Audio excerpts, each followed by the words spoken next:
जब प्रत्यक्ष हुई रति साधक के सामने।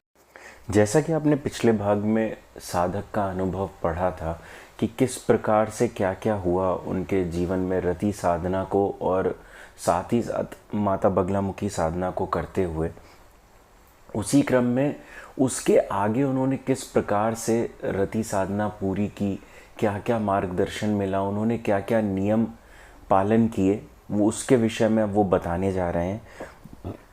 मैं आप सभी को कुछ चीज़ें बताना चाहता हूँ। किसी भी नियम को यदि आप देखें, कोई भी साधक बताता है तो उसके पीछे छुपी हुई चीज़ों को देखें। यह ना देखें कि उसने ऐसा किया तो मैं भी ऐसा ही करूँगा तभी मुझे सफलता मिलेगी।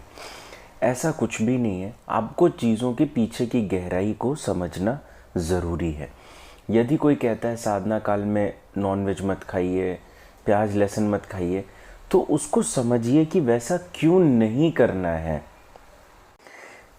होता क्या है, ये सारे जो भोजन के प्रकार हैं ये थोड़े से तामस हैं। इनको खाने से आपके मन में विचार अधिक आते हैं। अन्य और भी चीज़ें हैं, कभी भविष्य में बताऊंगा कि हर एक चीज़ को लेके, प्याज लहसुन मीट को लेके कि किस प्रकार से क्या क्या शरीर के अंदर जाके बदलाव आते हैं। तो यह चीज़ समझें कि इन चीज़ों को खाने से ऐसा होता है। लेकिन ऐसा नहीं है कि आप साधना काल में खा ही नहीं सकते, आपको पूरी तरीके से बंद करना है, तो ऐसा भी कुछ नहीं है। मैंने आपको पहले भी बताया था कि इस साधना में कुछ यौगिक मुद्राएं और ध्यान अत्यंत आवश्यक है, क्योंकि तंत्र जो हमारे द्वारा आपको मंत्र इत्यादि प्रदान किए जाते हैं वो सारे के सारे यौगिक ही हैं और यौगिक पद्धति के अनुसार ही वो सिद्ध हो सकते हैं, जिसमें ध्यान, प्राणायाम, मुद्रा, क्रिया योग, बंध सबके सब आते हैं। क्योंकि यही एक ऐसा शरीर है जिसके माध्यम से आप कुछ भी कर सकते हैं। यदि आप चाहें तो आप सिर्फ क्रिया योग के माध्यम से भी अपने चक्रों को जागृत करके अनेक तत्व पे, अपनी वायु ऊर्जा पे, अपनी खुद की ऊर्जा पे पूर्ण रूप से संयम प्राप्त कर सकते हैं, या पूर्णतः अपने अधिकार में ले सकते हैं अपनी पूर्ण ऊर्जा को, सिर्फ और सिर्फ ध्यान, प्राणायाम और क्रिया योग, बंद इत्यादि के माध्यम से।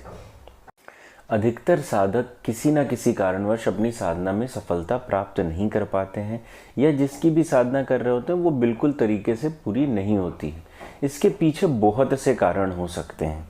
पहला कारण तो यही है कि हो सकता है आपका मंत्र के लिए, तो वरना मैं कहता हूँ आपकी पूरी विधि, पूरा मंत्र सब कुछ सही है, लेकिन यदि उसमें कोई यौगिक मुद्रा की आवश्यकता है और वो आपको नहीं पता है, तो आप कितनी मर्जी कोशिश कर लें, आपसे वो साधना सफल नहीं होगी।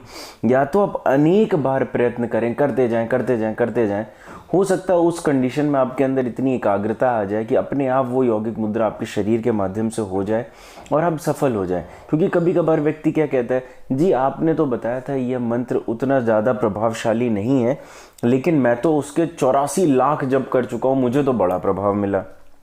देखिए, उसका सीधे से कहने का मतलब ये है कि यदि आप किसी, मैं कहता हूँ किसी ऊर्जा का आप नाम भर भी अगर यदि आप इतनी बार लेंगे ना, मंत्र तो आप छोड़ दीजिए, क्योंकि हर एक मंत्र में उस ऊर्जा का नाम होता ही है। यदि आप सिर्फ नाम भर भी लेंगे तब भी आपको कुछ ना कुछ उससे लाभ ज़रूर मिलेगा, क्योंकि आपकी जो आंतरिक तरंगे हैं उस तक जाएंगी, वहाँ से वापस आएंगी, तो आपको लाभ मिलेगा ही मिलेगा। आइए अब देखते हैं उनका अनुभव।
से डायरेक्ट संपर्क कर सकते हैं और वहाँ पे मुझे मैसेज कर सकते हैं।